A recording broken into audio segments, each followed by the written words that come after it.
The Crusades are commonly remembered as a clash of religions, a dramatic confrontation between Christianity and Islam animated by belief, sacred geography, and divine command. This framing survives because it is emotionally legible and morally charged, but it is analytically weak. When examined through a strategic and economic lens, the Crusades appear not as irrational eruptors of faith, but as organized political conflicts in which religion functioned as a mobilization technology, a legitimacy framework, and a coordination mechanism within a fragmented medieval world. Faith supplied the language and symbolism of war, but power, territory, institutional survival, economic leverage supplied its logic.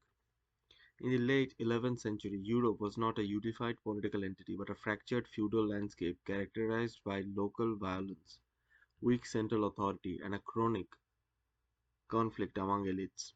The papacy did not command armies directly, nor did it control taxation in the modern sense. What it possessed was symbolic authority, moral jurisdiction, and the capacity to frame violence as legitimate or illegitimate. When the First Crusade was proclaimed, it was less an act of theological aggression than an attempt to redirect surplus violence outward, reassert papal primacy over kings, and stabilize a collapsing Eastern Christian buffer represented by Byzantium.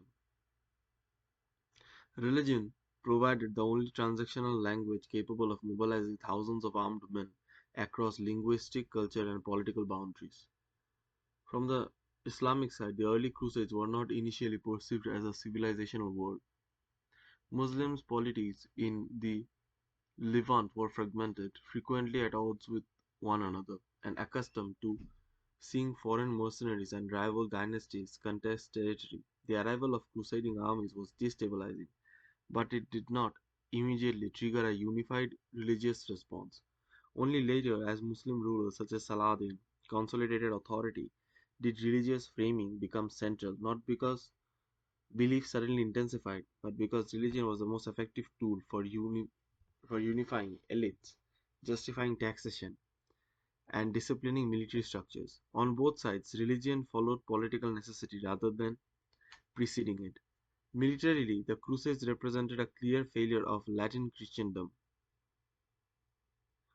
The initial success of the First Crusade resulted in the creation of Crusader states, but these entities were structurally weak. They lacked demographic depth, depended on constant reinforcement from Europe, and existed within hostile territory without the logical and logistical infrastructure necessary for permanence. Over time, Muslim powers adopted, centralized, and eliminated these enclaves one by one. By 1219, with the fall of Acre, the crusading experiment in territorial control was definitely over. In structural territory and battlefield terms, the Islamic world won. Yet this military failure coincided with an unexpected economic transformation within Europe. The paradox of Europe becoming commercially stronger while losing territory reserve once land is separated from wealth creation. Medieval wealth didn't primarily derive from territorial sovereignty but from control over credit systems, exchange, transport, finance, and contracts. The Crusades forced Europe to confront long distance logistics, credit systems, maritime transport, insurance, and supply coordination on a scale previously unknown. Italian maritime city states such as Venice and Genoa emerged as primary beneficiaries not by ruling territory but by facilitating movement, financing war, and brokering trade between worlds. Crucially, trade didn't ease during war. Pre-modern systems didn't treat war and commerce as mutually exclusive. Muslim rulers expelled crusading armies but retained Christian merchants because merchants generated revenue without threatening sovereignty. European merchants in return demonstrated no ideological loyalty, trading with whoever controlled ports and routes. Thus, the Crusades reveal a layered system in which military conflict occurred at one level while economic cooperation persisted at another. This compartmentalization is unintelligible to modern sensibilities but entirely rational within medieval political economy.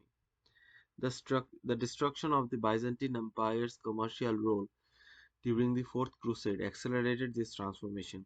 The sack of Constantinople didn't advance Christian interest in the Holy Land, but it eliminated Eastern Christian intermediaries and shifted east-west trade permanently towards Western European hands. This event, more than any religious confrontation with Islam, redistributed commercial power within Christendom itself. The long-term consequences was the emergence of a financially sophisticated European merchant class capable of funding states, wars, and eventually overseas empires.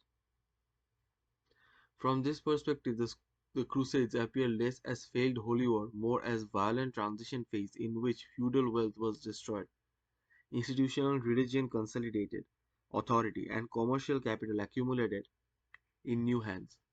Most participants lost economically. Nobles mortgaged lands, peasants bore taxation and death, kings accumulated debts. The winners were narrow but decisive financiers, shipbuilders, insurers, and trading houses. Europe didn't get rich because of war. It got rich because war forced the construction of commercial infrastructure that outlived the conflict itself. This logic extends beyond the medieval period into the structure of religion itself. When stripped of metaphysical meaning and examined as an institutional system, religion functions as one of the most resilient economic architecture ever created. It owns lands, manages trusts, operates educational and healthcare networks, publishes media and organizes mass pilgrimage, mobilizes charitable flows, even under conservative accounting that excludes spillover industries such as aviation or retail. At the core, religion economy commands hundreds of billions of dollars annually. When extended to include religion triggered sectors such as pilgrimage, tourism, festivals, certification systems, and faith based institutions, the total reaches in trillions. What makes the system exceptional is not greed or conspiracy, but durability. Religion operates as a tax advance, culturally embedded platform with zero customer acquisition cost, extreme brand loyalty, and generational continuity. It survives regime change, war, and economic collapse because it is not territorial in the same way states are. Armies fall, borders shift, but institutions persist. This was true in the Crusades and remains true today. The reason people continue to describe the Crusades as a war between religion is not because the description is false, but because it is incomplete. Religion was the interface through which politics, economics, and violence were coordinated. It is how people understood the conflict, not why the conflict occurred. As Karl von Clausewitz observed centuries later, war is not the opposite of politics, but it is the continuation by other means. The Crusades exemplified this principle with unusual clarity. Fate didn't suspend rationality, it organized it. Seen this way, the historical arc from crusades to commerce to institutional religion is not contradictory but continuous.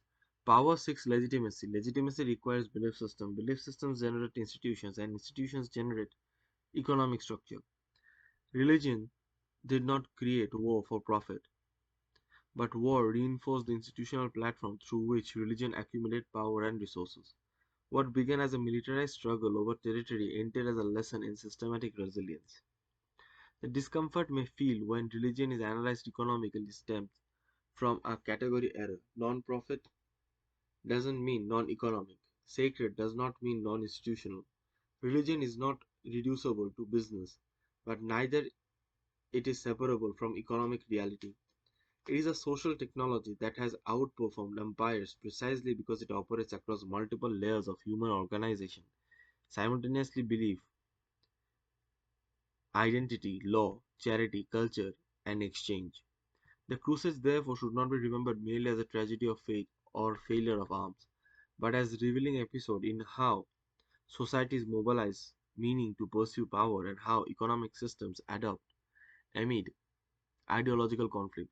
The lesson is not that religion caused war or that war enriched religion, but the systems built on belief can outlast systems built on force. Empires fight, markets adapt, institutions endure.